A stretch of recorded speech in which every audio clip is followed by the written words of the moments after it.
Buenas noches, licenciada. Buenas noches, jurado presente. Bueno, esta noche agradecerles primeramente por estar aquí con nosotros. Ahora voy a proceder a exponerles mi caso, mi estudio de caso que me ha tocado, el cual nos habla acerca del país de Irán. Ahora procedo a compartir mi estudio de caso.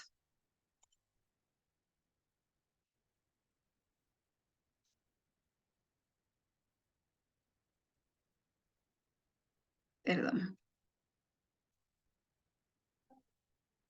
Ya, ahora sí, aquí lo pueden ver. Mi estudio de caso, para empezar, les voy a decir dos conceptos generales.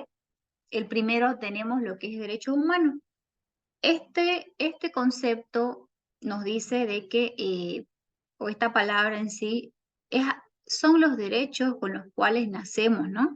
Son inherentes al ser humano, es decir, que la persona de que nace ya con estos derechos en uno, ¿no? O sea, ante el mundo. Ahora, Pacto Internacional de Derechos Civiles y Políticos. Este es un tratado multilateral general, el cual reconoce los derechos civiles y políticos, ¿no? De la persona. Bueno, mi caso de estudio es Irán, su relación con Rusia y las protestas en la actualidad dentro de Irán, ¿no? Bueno, como antecedente voy a proceder a leerle para que puedan tener conocimiento y empaparse acerca de lo que les voy a hablar. Irán es un país que vive bajo la tiranía de los ayatolas, con un régimen teocrático. Este país en la arena internacional es un actor estratégico porque tiene una inmensa cantidad de petróleo, tiene su propio programa nuclear y cuenta con el estrecho de Hormuz, el cual es el que da el paso al Golfo Pérsico, por el cual pasa el 25% del petróleo de todo el mundo. Irán, al tener una dictadura teocrática, violan los derechos humanos, ¿no? No existe la libre expresión, no tienen libertad de elegir su religión, existe mucha discriminación, no tienen democracia, no hay el derecho al libre trabajo de los ciudadanos, tienen códigos de vestimenta y especialmente las mujeres tienen restringidos sus derechos, ¿no? Deben usar el velo hijab todo el tiempo, aún peor en público, ¿no? En los últimos tiempos hubo una protesta a nivel de todo el país con la mayoría de la presencia de las mujeres, ¿no? Que se levantaron, se rebelaron ante este gobierno tirano. Esto debido a que mataron a una mujer que llevaba el velo hijab mal colocado, ¿no? Porque no le cubría todo el cabello. En Irán, las mujeres no tienen libertad de expresión. Ahora, en la actualidad, el Estado de Irán ha decidido instalar cámaras en lugares públicos para identificar a las mujeres que infringen el código de vestimenta, ¿no? Y así poderlas sancionar. Estas mismas hasta van presas, ¿no? Ahora, haciendo un retroceso acerca del país de Irán, eh, decimos que desde cuando el país ha intentado cambiar su forma de gobierno, hacerlo más democrático, mencionamos aquí que Irán tiene un movimiento verde, el cual es como un movimiento por los derechos civiles más que una revolución. Se trataba de un movimiento transversal y de base que reclamaba de manera pacífica valores democráticos, respeto a los derechos humanos y un Estado de Derecho, así como la reconciliación con el exterior, algo que se antojaba difícil bajo el dictado de los ayatolas, ¿no? O sea, como quiere decir que se veía difícil de lograr. El movimiento verde finalmente no cristalizó en un movimiento político. Ello pese a que desde finales del 2017, principios del 2018 y con continuidad incluso en el año 2019, surgieron diferentes movimientos de protestas ciudadanas que cada vez se producieron, ¿no? Y estas parecían poner a prueba la resistencia de las costuras del régimen que existía. Ahora, en la actualidad, Irán está en el ojo de la tormenta, ¿no? Debido a que es uno de los países que tiene cooperación con Rusia, especialmente en su apoyo hacia el ataque de este país con Ucrania. Es decir, sabemos que Rusia actualmente está en conflicto atacando a Ucrania e Irán es uno de los países el cual los apoya y les provee, ¿no? Armamento. Irán tiene una ruta directa para enviar armas, drones, balas mediante las aguas del mar Caspio, el cual esta es una ruta marítima directa entre el país de Irán y Rusia, ¿no? Por aquí es que hay el tráfico de mercancía entre estos países. Ahora Irán también está ayudando a Rusia con su proyecto de dragado del río Volga, que permitirá que los envíos más pesados lleguen al puerto de Astrakhan y al Mar Negro y más allá, ¿no? Utilizando el canal Volga-Don. Así también Rusia e Irán firmaron un acuerdo para financiar y construir una línea ferroviaria iraní como parte de las primeras etapas de la creación de una arteria de transporte entre norte y sur. Bueno, estos serían los antecedentes. Y en cuanto a las preguntas, aquí tengo la primera pregunta que dice, ¿qué dice la Amnistía Internacional, la Unión Europea acerca de las violaciones de los derechos humanos que suceden en Irán? Bueno, el Alto Comisionado de la ONU para los Derechos Humanos ha expresado su preocupación debido a las violaciones de los derechos humanos, el uso violento de las fuerzas de seguridad en las manifestaciones, así como también las restricciones a las comunicaciones, ¿no? Aquí la ONU también hace un llamado a las autoridades a respetar los derechos a la libertad de opinión, de expresión, de tener una reunión pacífica y de asociación en su totalidad, ¿no? En calidad de Estado, parte del Pacto Internacional de Derechos Civiles y Políticos. Ahora, la Unión Europea, en este caso, ante Irán, ha sancionado a miembros del Poder Judicial que han dictado sentencias de muerte en juicios injustos y son responsables de las torturas infligidas a los condenados, ¿no? Actualmente se aplican medidas restrictivas a un total de 204 personas y 34 entidades. Esto dentro del país de Irán. Dichas medidas constituyen en la inmovilización de bienes, la prohibición de viajar a la Unión Europea y la prohibición de poner fondos o recursos económicos a disposición de las personas y entidades incluidas en la lista, ¿no? que la Unión Europea tiene.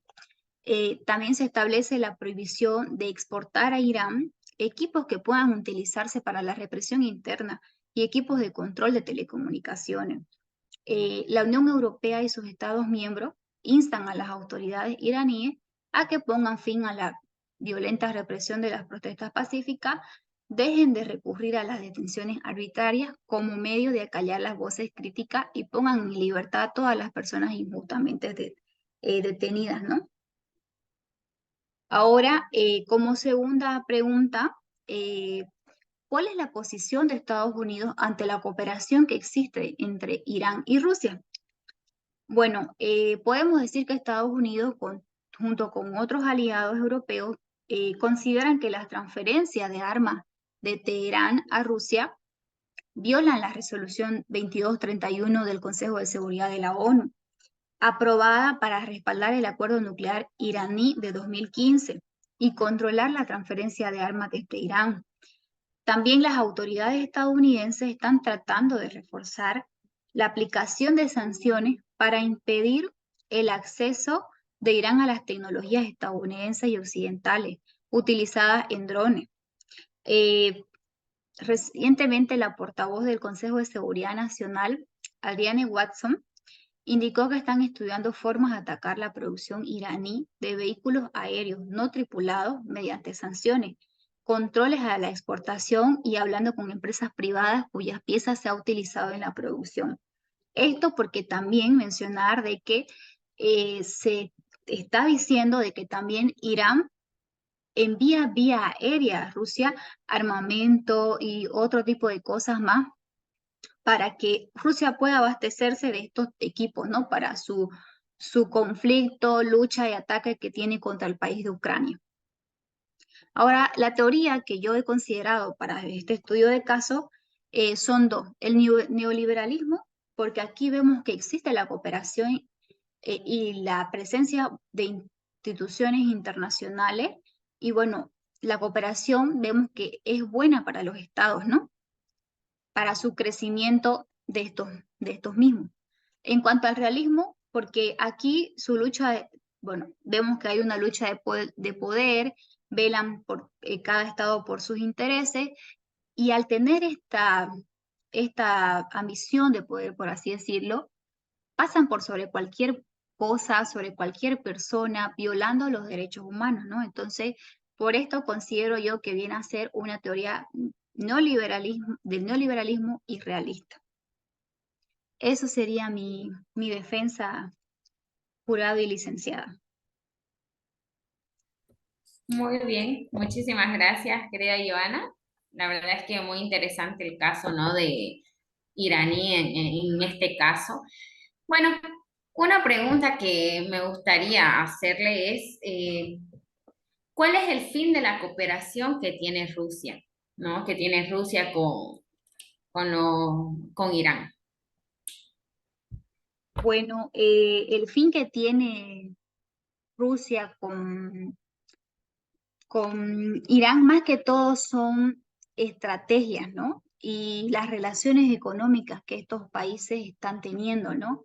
Así también vemos de que el país de Irán ya viene hace muchos años bajo sanciones, digamos, ¿no? Ahora, según documentales que he podido ver, dicen de que también una de las estrategias de Rusia es de que aquí pueda hacerse asesorar por Irán en cuanto a las sanciones, ¿no? O sea, Irán, como les digo, viene evadiendo sanciones hace muchos años, entonces una de sus estrategias de Rusia es como que Irán les enseñe este tipo de cosas, ¿no? Entonces, más que todo, eso he podido contactar, ver, acorde a las investigaciones que he realizado, eh, que ese es el fin más que todo entre Rusia y Irán.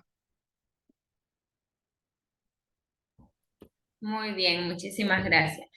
Y bueno, hablando sobre el punto de los derechos humanos, también me gustaría mencionar, ¿no? Vemos de que en Irán todavía no hay una relación en tema de crecimiento de derechos humanos, sino que más hay un declive, ¿no? Que se siguen violando los derechos humanos más aún de las mujeres. ¿Por qué es que no se ve un avance, ¿no?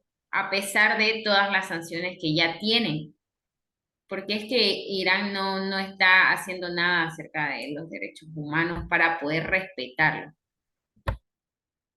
Bueno, porque podemos ver de que Irán sigue siendo un país pues bajo un estado teocrático, ¿no? El cual, por así decirlo, hasta estas personas se creen pues un dios, ¿no? O sea, si bien el tema de que sean un país teocrático quiere decir que se rigen bajo una religión, bajo un solo dios, entonces, pero podemos ver que podemos ver más que todo de que estas personas pues se creen dioses, ¿no? Y ellos, siguen imponiendo su régimen, sus leyes, sus castigos, acorde a sus pensamientos que ellos tienen, ¿no? O sea, son personas, es una religión basada en demasiada dictadura, esclavismo, violencia. Entonces, a pesar de que el mundo ha cambiado, ha ido evolucionando en la actualidad a lo que ha sido hace muchos años atrás, este país no evoluciona, ¿no? O sea, no abre la mirada a poderse acondicionar a la actualidad del mundo ahora, ¿no? Ellos siguen bajo ese régimen de hace muchos años y con esa misma ideología que tienen, ¿no? El cual es mantener a su gente bajo esa religión, bajo esos regímenes, y bueno, yo creo que y considero que es por ese motivo que no cambian, ¿no? Y bueno, ni siquiera la ONU, la Unión Europea, la Amnistía Internacional pueden hacer algo, ¿no? Y también, bueno, podemos ver que es un país riquísimo, pues, ¿no? Controla hartísimo acerca del petróleo del mundo, ¿no? Entonces, es un país con mucho poder también. Muy bien. Eso. Eso sería, muchas gracias. Muchísimas gracias, querida Joana. Muy conforme con su respuesta y me ha gustado mucho su caso. Muchas gracias. Ya, ahora sí.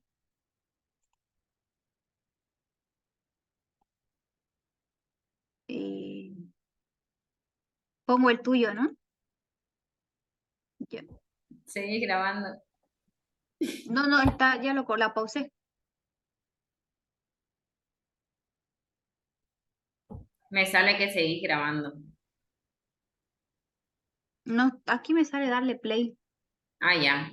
Ya, Ya, ya, ahora sí le doy play. ya. 3, 2, 1. Buenas noches, licenciada, bueno, querida jurada, en este caso mi compañera Joana. Mi nombre es Silvana Bortolini y voy a presentarles, ¿no?, lo que es mi caso de estudio. Vamos a hablar acerca de, bueno, voy a empezar a mencionarles los conceptos generales de mi caso. He puesto, bueno, conflicto, porque, bueno, conflicto se refiere a una situación en la cual dos o más partes tienen intereses, objetivos o valores, ¿no?, que son incompatibles o están en oposición. Independencia también, porque, bueno, esto se refiere a la soberanía, autodeterminación de un país, lo que le permite gobernarse a sí mismo sin estar subordinado a otro gobierno extranjero, ¿no?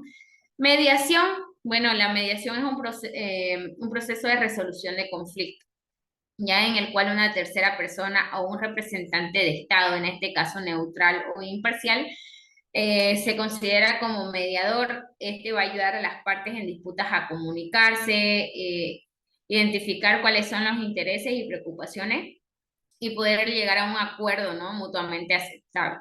Y acuerdo de paz, este acuerdo de paz es un pacto o un convenio alcanzado entre partes en conflicto, ¿no?, con el propósito de poner fin a las hostilidades, alcanzar una resolución pacífica de sus diferencias también. Estos acuerdos más que todo se establecen con el objetivo de poder terminar con lo que es la violencia, enfrentamientos armados o cualquier otra forma de confrontación.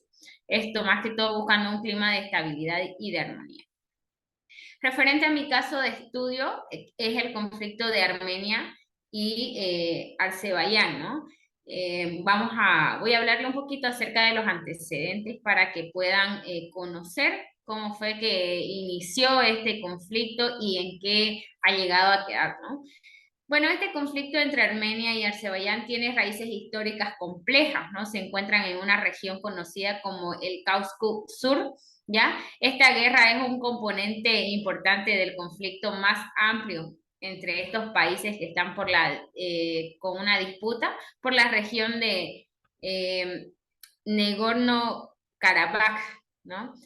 En 1991, bueno, con la resolución de la Unión Soviética, disolución, perdón, de la Unión Soviética, tanto de Armenia como Azerbaiyán también declararon su independencia, lo que llevó esto a un aumento de tensión en esta región, ¿no? Esta guerra también es un conflicto más significativo entre ambos países.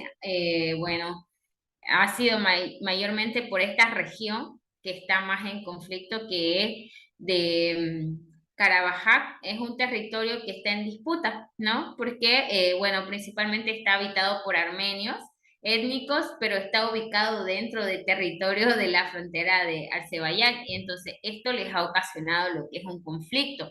Dentro de lo que vendría a ser la década de 1980, estas tensiones étnicas y territoriales aumentaron y esto fue lo que hizo que destalle un conflicto armado, ¿no?, que se prolongó hasta 1994.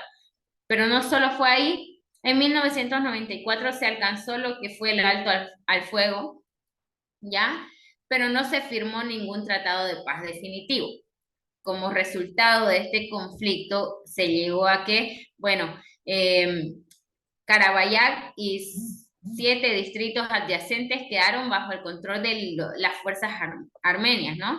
Y creando una situación de facto de independencia por la región, que no es reconocido, ¿no? En 1994 hasta la actualidad, las conversaciones de paz se han estancado, ¿no? Y se han producido enfrentamientos esporádicos a lo largo de la línea de alto al fuego, lo que ha resultado en pérdida de vida y más que todo tensiones continuas, ¿no?, en este conflicto. En septiembre de 2022 también se produjo un nuevo brote que fue significativo de violencia en esta región, más conocido como la Guerra de 4 días o la Segunda Guerra de Karabaj.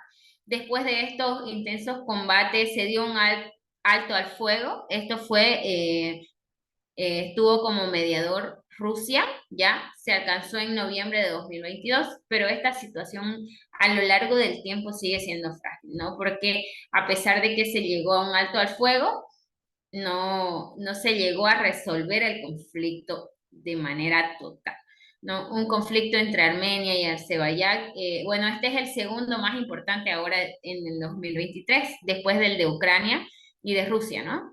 Se considera el centro analítico bueno, de un grupo internacional que es el Crisis Groups, perdón. Bueno, nos dice que si la guerra de Ucrania ha repercutido en las crisis de todo el mundo, su impacto ha sido especialmente palpable en el Cáucaso Sur, ¿no? Porque 2 años después de esta última guerra que tuvimos en 2022, eh, parece encaminarse a una siguiente confrontación, y esto lo vamos a ver por qué, ¿no? Bueno, he desarrollado algunas preguntas también respecto a este caso, a este conflicto que aún queda inconcluso. ¿Qué papel ha tomado Rusia en este conflicto entre Armenia y Azerbaiyán? Este conflicto, ¿no? Rusia primero desempeñó el papel de mediador, que estuvo en busca de una solución pacífica. ¿Para qué? Bueno, Rusia se involucró en estos esfuerzos diplomáticos para que ellos puedan resolver su conflicto, ¿no? Pero además de eso, también ha mantenido lazos fuertes, ¿no? Tanto con Armenia como con Azerbaiyán, pero con Armenia les ha apoyado en lo que es todo lo que es la base militar, le ha apoyado con armamento, pero ¿por qué tiene una afinidad todavía con Azerbaiyán? Es porque también Azerbaiyán es rico en recursos naturales y asimismo llega a poder solventarlos a ellos en este momento que están en una disputa y con barras comerciales, ¿no? Como ya bien lo sabemos de la guerra de Rusia y Ucrania. También, bueno, a medida de que este conflicto se intensificó, ha incrementado esto justamente su participación, ¿no? Rusia quiere un alto al fuego, pero tiene por ambas partes, está en medio, en realidad. Como mediador no está ni del lado de Azerbaiyán, ni siquiera de los armenios, ¿no? Ha sido, bueno, un actor clave para estas negociaciones de paz, ¿no? Estuvo participando en todas las conversaciones que tuvieron en busca de una solución pacífica para este conflicto. Luego también, ¿por qué en 2023 se vuelve a hablar sobre este conflicto? ¿No? ¿Por qué de Armenia y Azerbaiyán como el segundo conflicto después de Rusia y Ucrania? A mi parecer, a mi punto de vista, sabemos muy bien que después de la Segunda Guerra Mundial no ha habido muchas guerras de tal magnitudes que han sido eh, muy grandes, se podría decir, ¿no? Pero bueno, vemos que esta guerra de Rusia y Ucrania ya ha tenido bastante trayectoria hasta el momento sin resolución de conflicto y bueno, se ha alejado de esta cultura de paz, ¿no? Y esto está volviendo a reactivar conflictos antiguos, mostrando de que la guerra todavía sigue siendo una opción en estas épocas en las que estamos viviendo, ¿no? En este siglo. Luego, ¿cuáles fueron los resultados que dejó este conflicto inconcluso, ¿no? De Armenia y Azerbaiyán? Bueno, ambos países tuvieron resultados exitosos como también pérdidas, ¿no? En este momento. Uno es el control territorial, ¿no? ¿Por qué? Porque tras que se dio el alto al fuego en 1994, esta región de Karabaj y varios distritos adyacentes quedaron bajo el control de las fuerzas armenias.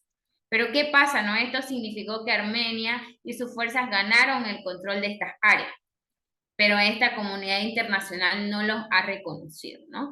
Se ha ganado, ellos lo ganaron, pero no están reconocidos ante la comunidad internacional. También Esta región sigue siendo considerada parte de Azerbaiyán, como está en territorio de Azerbaiyán y se ha ganado a través de este conflicto, los armenios lo ganaron, no está siendo reconocido, no ha reconocido ninguna independencia. Bueno, hablando bueno, de reconocimiento internacional, ninguno de los países lo ha reconocido hasta el día de hoy. Sigue siendo una fuerte tensión, entonces justamente por esa misma razón es que se está reactivando, ¿no? Por estas disputas que tienen su estatus políticos, territoriales, más que todo étnicos también. También, bueno, a lo largo de este conflicto hablamos de brotes de violencia, ¿no? A lo largo de estos años hubieron brotes periódicos de lo que es la violencia en la región, lo que resultaron con varias pérdidas humanas, ¿no? No solo de los militares, sino que incluso también de personas que vivían en estos estados, ¿no? Se han mantenido estas tensiones en estos países y bueno, también llegaron al tema de las migraciones. El impacto humano, ambos países experimentaron estas pérdidas humanas, ¿no? Desplazamientos, crisis humanitaria debido a este conflicto y bueno, no han tenido un alto costo en el tema de los humanos fallecidos, ¿no? En el tema de, bueno, hablando un poquito de teoría, ya lo pude identificar a través de dos teorías, ¿no? De estas relaciones internacionales, como una a través del realismo y otra del constructivismo. ¿Por qué el realismo? Porque desde el enfoque realista se podría entender que este conflicto en realidad es una lucha de poder, ¿no? De seguridad también de ambos estados, ¿no? Buscan proteger sus intereses nacionales y asegurar su supervivencia en torno a, bueno, en su entorno geopolítico, ¿no? Esta disputa por el territorio también puede ser vista como un ejemplo de rivalidad por recursos, porque como bien sabemos, Armenia al lado de Azerbaiyán quedó siendo como débil hasta el momento, lo que sabemos, ¿no? Es que Azerbaiyán, a través de este tiempo de guerra que tuvo, pudo solventarse porque tiene mayores recursos dentro de su territorio, ¿no? Y eso era lo que tampoco quería perder Armenia, pero hasta el día de hoy no ha logrado recuperar ni siquiera este, nada de estos recursos, ¿no? Ya Arcebayac estamos viendo de que ha subido en el tema de recursos, a través de sus recursos, como por eso lo está buscando Rusia, por sus recursos, tiene también altos niveles armamentísticos. Se ha implementado, o sea que con una nueva guerra que pueda haber entre estos dos estados, ¿no? Podrían perderse millones de vidas también. Y por otro lado también el enfoque constructivista, que bueno, se puede analizar que este conflicto a través de las entidades políticas y narrativas históricas que tienen estos países, más se basa en la construcción de enemistades, diferencias culturales, ¿no? Porque entre los armenios y los arcebayanos puede haber contribuido las intensificaciones a lo largo del tiempo. Eso sería todo, querida licenciada, y bueno, jurado también. Muchísimas gracias.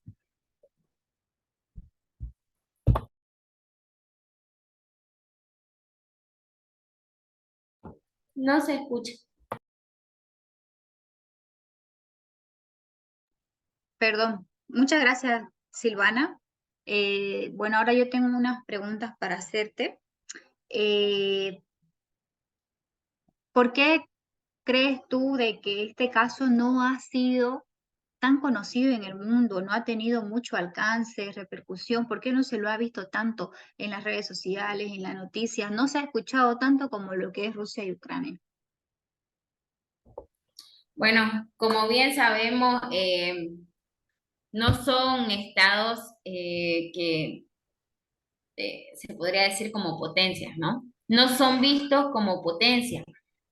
Bueno, cuando se desintegró la Unión Soviética fue cuando estos estados se independizaron. y a través de eso fue que buscaron su independencia, es por eso que llegaron al conflicto. Pero no es muy, no ha llegado a cierto alcance con la comunidad internacional porque no se le ha dado esta importancia, ¿no? Solo, bueno, como bien sabemos, se le da importancia a los más grandes y solo si los más grandes están involucrados, recién es que podemos notar el conflicto y es lo que está pasando, ¿no? Rusia actualmente está en la mira del conflicto porque bien sabemos está en un conflicto con Ucrania y a través de las restricciones que tiene, ¿ya? Para poder obtener el petróleo, es que estamos viendo recién a Azerbaiyán, en este caso, que le está proveyendo, ¿no? A ellos. Entonces, justamente porque no tienen ese alcance es porque no eran tan reconocidos, ¿no? Como bien lo mencionaba. Ya, muy bien. Sí, es verdad, no es una potencia, pues no son una potencia, ¿no? Ahora, este, ¿tú crees que Rusia ha sacado provecho de esta situación, de este conflicto? La verdad es que sí, sí, ¿no? Bueno, Rusia desde un comienzo del conflicto buscó estar como mediador, como también lo solicitó Estados Unidos, la Unión Europea también, pero bueno, entró Rusia como parte de mediador. Pero ¿qué pasa, no? Los armenios siempre solicitaron apoyo de Rusia y Rusia les proporcionaba armas. ¿Y qué pasó en la actualidad ahora? Rusia no quiere estar de enemigo de los Azerbaiyán, tampoco de Armenia, ¿no? Porque justamente en este conflicto él tomó las medidas y estuvo como mediador buscando la paz. Pero ¿qué busca ahora? Busca solo beneficio, ¿no? Busca un beneficio en el que el Azerbaiyán puede solventarlos a través de los recursos que ellos necesitan en este momento. Entonces, eh, yo creo que Rusia en este momento eso es lo que está buscando, pero con anterioridad ya estaba como aliado, ¿no? De los armenios desde un comienzo del conflicto, a pesar de que estuvo como mediador. Ya, muy bien. Muchas gracias, querida Silvana. Entonces, esa sería mi pregunta. Muchísimas gracias. Entonces, agradecerle, Joana, por estar presente, licenciada también. Muchísimas gracias y con eso me despido. Eso fue todo. Gracias. Muchas gracias.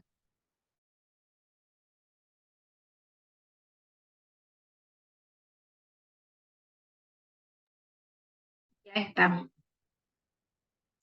Ya Ya. le diste para que no grabe porque me sale grabando.